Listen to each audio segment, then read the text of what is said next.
works exactly the same way, since subtraction is really just negative addition. But here's a subtraction example anyway, to give you another spin on common denominators.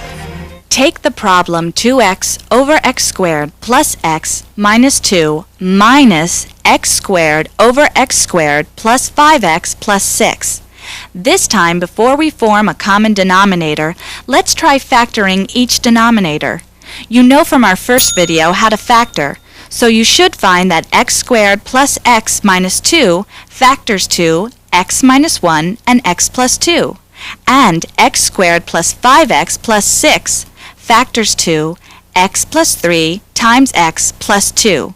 So we can rewrite the original problem with the factored denominators. Do you ever notice how profs can make problems look harder than they actually are? Sometimes, inside a problem that looks really hard, you can find a trick that makes it lots easier. One of these tricks is by factoring or simplifying the problem. So be on the lookout! No doubt you have already observed that both fractions already have in common a factor of x plus 2 in the denominator. That's nice because it means you don't have to multiply either fraction by that factor. X plus 2 only has to appear once in the common denominator. That means the common denominator we need is x plus 2 from both fractions times x minus 1 from the first fraction times x plus 3 from the second fraction. So, following the same methods we just used, we will multiply the top and the bottom of the first rational expression by x plus 3 and the top and the bottom of the second rational expression by x minus 1. Why? Because those are the parts of the common denominator that each function is missing.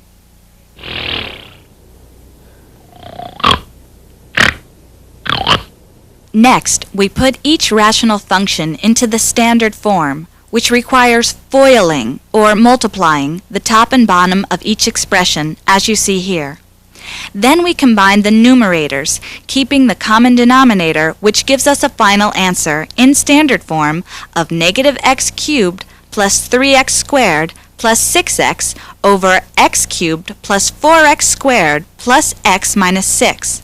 The numerator factors as x times the quantity negative x squared plus 3x minus 6, and the bottom appears in its original form of x plus 3 times x plus 2 times x minus 1.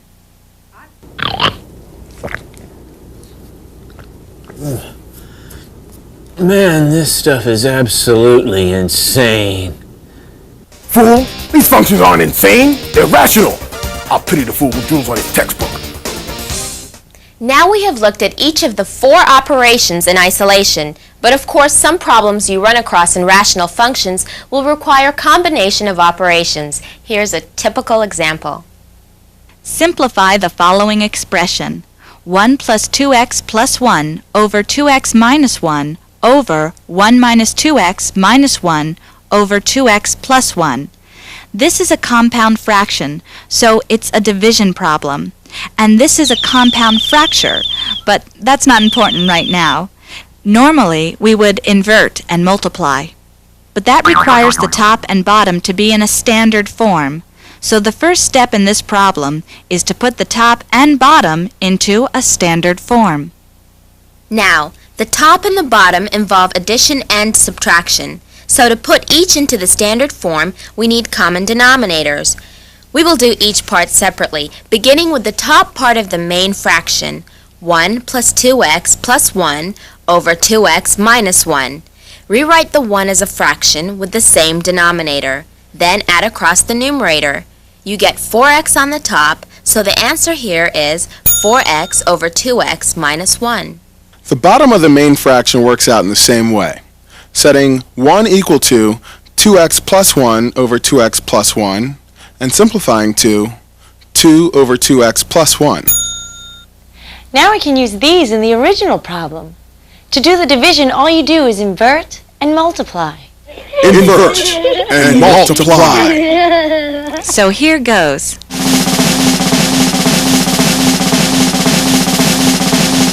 The final expression, 4x squared plus 2x over 2x minus 1, is the standard form for the rational function.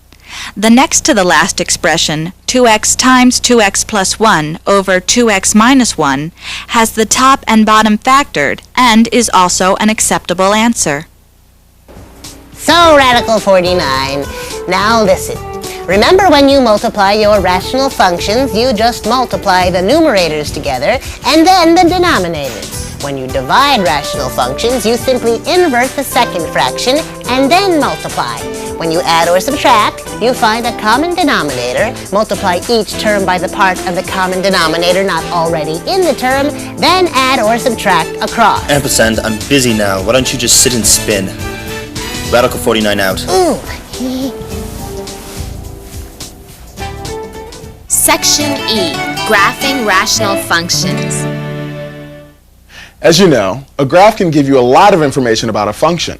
Graphs of normal polynomials are always unbroken lines or smooth curves. Polly wants a smooth curve. But, as you will soon see, rational functions can sometimes have breaks, separating the graph into two or more disconnected pieces. These breaks are called discontinuities, and we're about to explore what causes them. Discontinuities are breaks in the path of a function, like in the chapped part of your lips.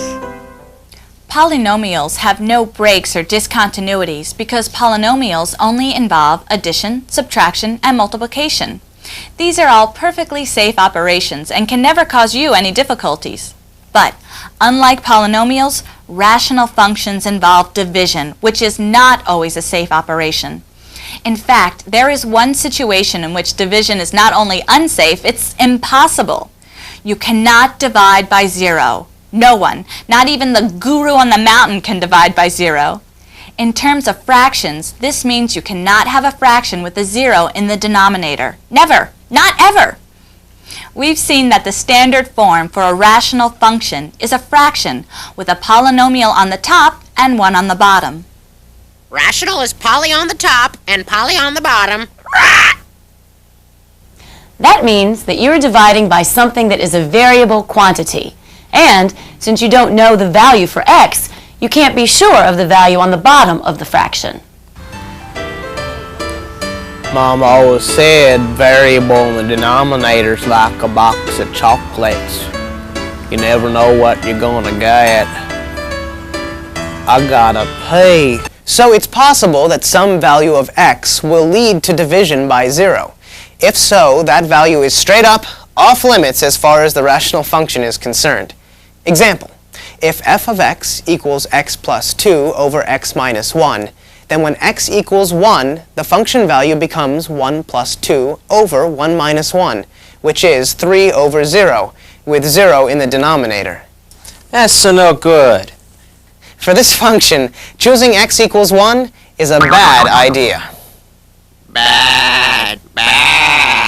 When there's a bad choice of x, one that makes the bottom of a rational function 0, it shows up as a break in the function's graph. For example, suppose you're trying to graph f of x equals x plus 2 over x minus 1. Say you start out by inserting 0 for x. So now you have y equals f of 0, which equals 2 over negative 1, or negative 2. So, you put a point down on the graph at 0, negative 2. So far, so good. Next you try x equals 1. This time you get y equals f of 1, which equals 1 plus 2 over 1 minus 1, which equals 3 over 0. That, as you know, is impossible, and it means that you cannot compute a y value when x equals 1. Really bad. It also means that the graph of this function will not have any point for x equals 1.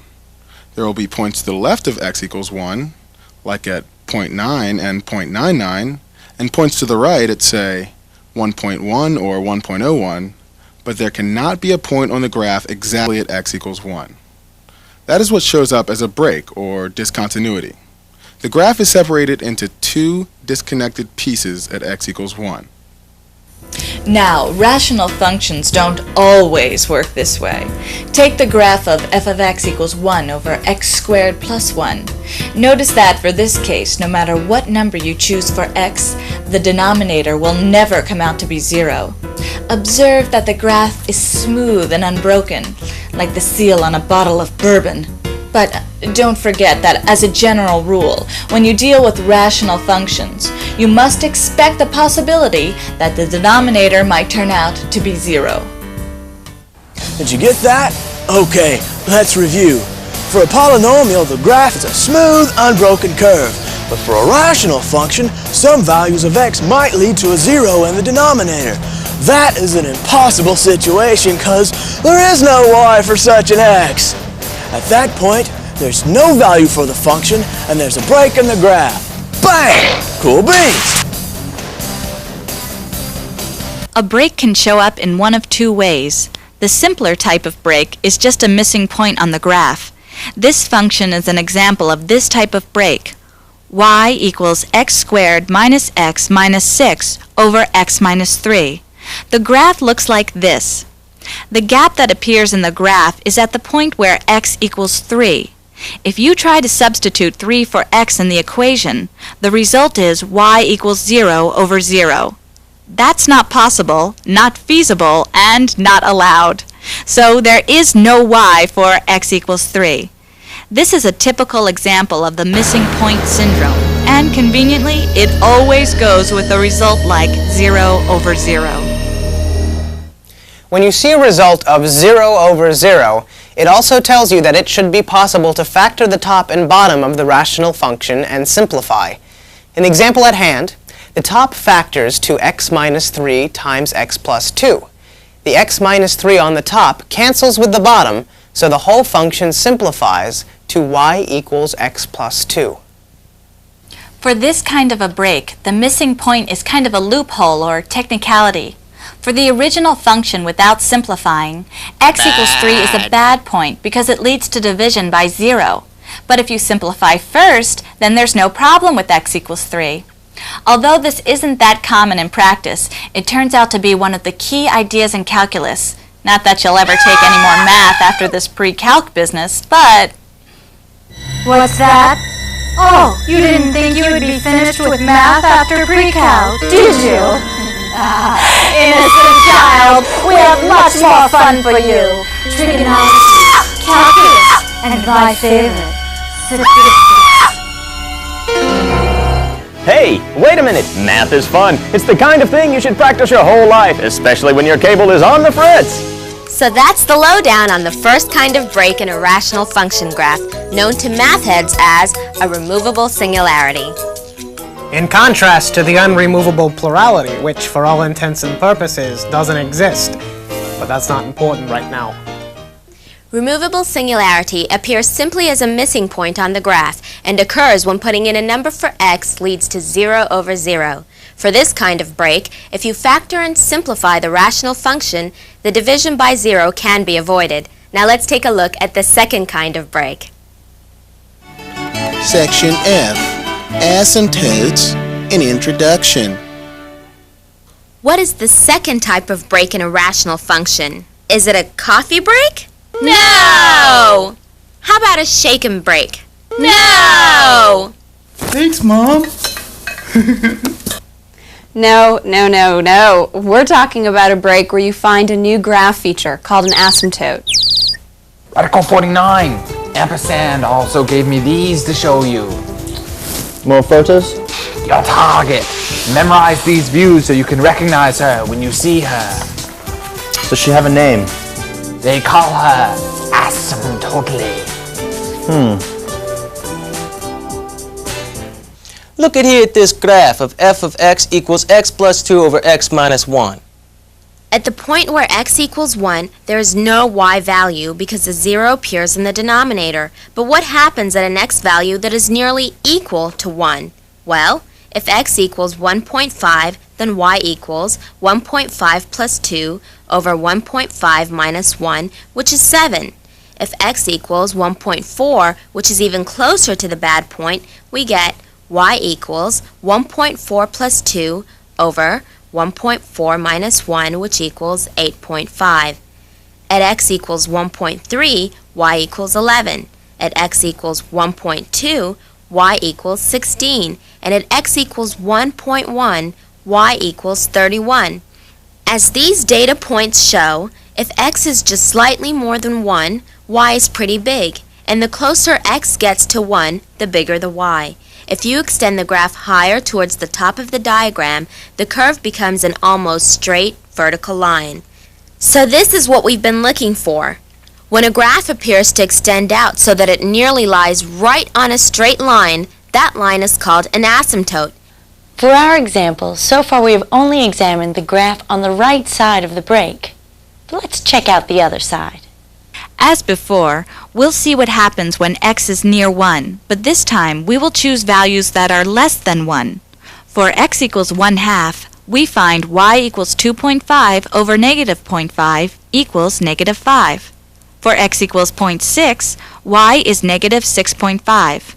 For x equals 0.7, y equals negative 9. For x equals 0.8, y is negative 14. And when x equals 0.9, y is negative 29. This time the curve is extending downward along what looks like the same vertical line. So, looking at the graph as a whole, you see there are two separate parts. Starting from the left, the curve extends over and down, essentially turning into a vertical line that runs off the bottom of the graph. Theoretically, the graph will keep going down forever without ever reaching an endpoint and without ever crossing the vertical line x equals 1. The other part of the curve starts out infinitely high above the graph and comes down along what is essentially a vertical line, sloping off at the right as it nears the x-axis. There are two parts to illustrate the second kind of break in the graph of a rational function. For this kind of break, the two parts of the graph will sidle up beside the vertical line, called the vertical asymptote. Each part of the graph will stay on its own side of the line and will never actually touch the line, but will either extend infinitely up or infinitely down. Infinite, having no limit, endless, too great, too many to be counted, infinity, an infinite number, extent, or time, or space. It goes on and on, infinity. It goes on and on and on and on, infinity. Forever and ever.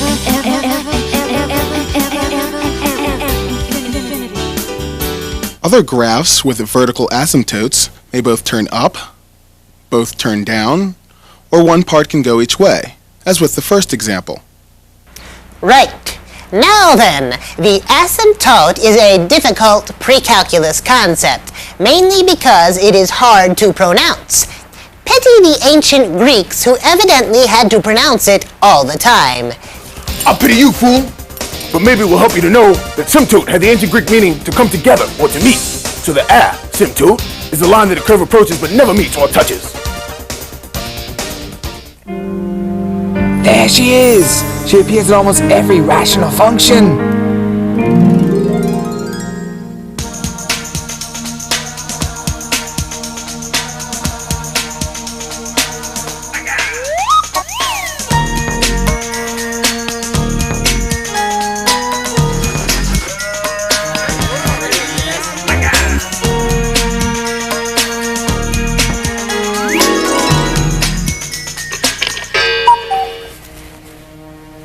Why do they call her asymptotically? They say she'll get very close, but never, ever touch. Asymptotes come in different flavors. The kind we just saw is a vertical asymptote. Vertical asymptotes always occur at a break in the graph and are associated with a denominator that equals 0. But a graph may also straighten out along a straight line that is not vertical. In such cases, there may not be a break in the graph, but as the graph extends to the far right or far left, it should appear to straighten out. The example we saw before looks like this. Observe the graph. When the graph is extended in the direction of positive infinity on the x-axis, you will observe that it becomes a straight line, hence the expression straighten up and fly right. On the other hand, if the curve is extended in the direction of negative infinity on the x-axis, then it will straighten up and fly left. Do not confuse these with straighten left and fly down or straighten right and fly up. Any questions? Sir, I have a question. Why do we go to foreign countries and get involved in meaningless civil squabbles? Grunt! I will have no politics while I'm teaching algebra. Drop and give me the square root of 625 push-ups. And if you ask me how many that is, you have 5 squared more. In this example, the asymptotes that appear to the left and right lie along a horizontal line, so they're cleverly called horizontal asymptotes. Horizontal. Asymptotes. Horizontal asymptotes. Okay, review time. Graphs of rational functions differ from polynomials in a couple of ways. Breaks occur whenever there's an x that gives us 0 in the denominator. That's the bottom of a rational function. Maybe the break is just a missing point from the graph, in which case the same value for x will also make the numerator. That's the top of the fraction, 0. So you'll have 0 over 0, and you should be able to factor and simplify the rational function. However, if a break is not just simply a missing point, then it will occur as 2 parts of a curve extended up or down to infinity, approaching but never touching the sides of a vertical line. This is your vertical asymptote. Graphs can also have horizontal asymptotes. These occur when the curve straightens out along the horizontal line that extends to the right or left. Hey, man, so what? So what? Alright, compadre, here's the deal. You need to generally comprende the kinds of graphs that can appear for rational functions. And not only do you need to know what kind of features you're going to see, you'd better be able to identify exactly which features occur where.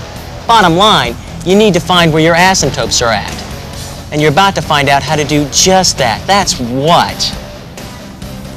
These things will kill you.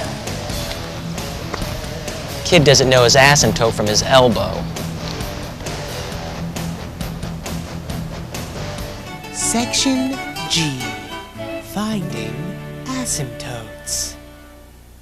So, how do you find where a rational function has asymptotes or where the function breaks? You must put the rational function into a couple of different forms.